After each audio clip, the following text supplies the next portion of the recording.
உளுந்த வடை நிறையா பேருக்கு கிறிஸ்பாக வர்றதில்ல, சாஃப்டாக வர்றதில்ல அப்படின்னு சொல்லுவாங்க. ஒரு சின்ன டிப்ஸோட நல்ல கிறிஸ்பி சாஃப்ட் உளுந்த வடை எப்படி செய்யலான்னு பார்க்கலாம்.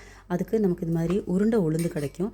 இதை ஒரு 2 மணி நேரம் நல்லா ஊற வச்சு தண்ணி ஊற்றாமல் கொஞ்சம் தண்ணியை தெளித்து கொஞ்சம் கட்டி பதமாக நம்ம அரைச்சிட்டு வரணும். அரைக்கும்போது காரத்துக்கு கொஞ்சமாக மிளகும் உப்பும் போட்டு நல்லா அரைச்சி எடுத்துகிட்டு வரலாம். மிக்சரில் அரைச்சாதான் இல்லை, இது மாதிரி நம்ம மிக்சியில் அரைச்சாலும் நமக்கு இந்த கன்சிஸ்டன்சியில் நல்லா திக்காக அரைச்சிட்டு வந்தோன்னா நல்லா வரும். இப்போ மாவை நல்லா இப்படி எடுத்து நம்ம இந்த பாத்திரத்தில் இது மாதிரி தூக்கி ஒரு 3 நிமிஷம் நல்லா அடிக்கணும். ஒருவேளை உங்களுக்கு கையில் அடிக்க வேண்டாம் அப்படின்னு நினச்சிங்கன்னா இது மாதிரி ஒரு சின்ன கரண்டி எடுத்து நல்லா அடித்து ஒரு 3 நிமிஷம் நல்லா அடித்து எடுத்து அது மாதிரி ஒரு 3 நிமிஷம் பீட் பண்ணோன்னா நல்லா ஃப்ளஃபியாக வந்துடும் மாவு.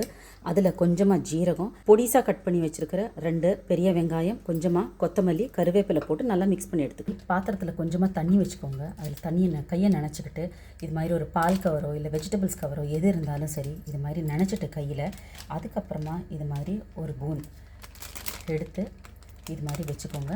திருப்பி அதே மாதிரி தண்ணியை தொட்டுட்டு இந்த ஃபிங்கரில் இந்த மாதிரி செஞ்சிங்கன்னா நல்லா ஓட்டை விழுகும். இதை எடுத்து பொறுமையாக ஸ்டவ்வை நீங்கள் போடும்போது கொஞ்சம் சிம்மில் வச்சுட்டு போடுங்க. அப்போது அது நம்ம மேலே தெரிக்கவும் தெரிக்காது, அட் த சேம் டைம் நீட்டாகவும் வரும். இல்லாட்டினா அதை ஹையில் வச்சிங்கன்னா சீக்கிரமே அது ஒரு பக்கம் கருகிடும். இது மாதிரி நீங்கள் நல்லா பீட் பண்ணியிருக்கிறனால உங்களுக்கு குவான்டிட்டியும் ஜாஸ்தி கிடைக்கும். அட் த சேம் டைம் உள்ளே சாஃப்டாக இருக்கும் வடை, வெளியில் நல்லா கிறிஸ்பியாக வரும். ஒருவேளை உங்களுக்கு தண்ணி ஆகிடுச்சு அப்படின்னு நினச்சிங்கன்னா கொஞ்சமாக அதில் அரிசி மாவு சேர்த்துக்குங்க. ஒன்றும் தப்பு கிடையாது, உங்களுக்கு நல்லா வரும் வடை. ஃப்ரெஷ்ஷாக செய்யும்போது எண்ணெயும் குடிக்காது, அட் த சேம் டைம் வெளியில் கிறிஸ்பாகவும் உள்ள சாஃப்டான நல்ல உளுந்த வடை ரெடி ஆகிடுச்சு.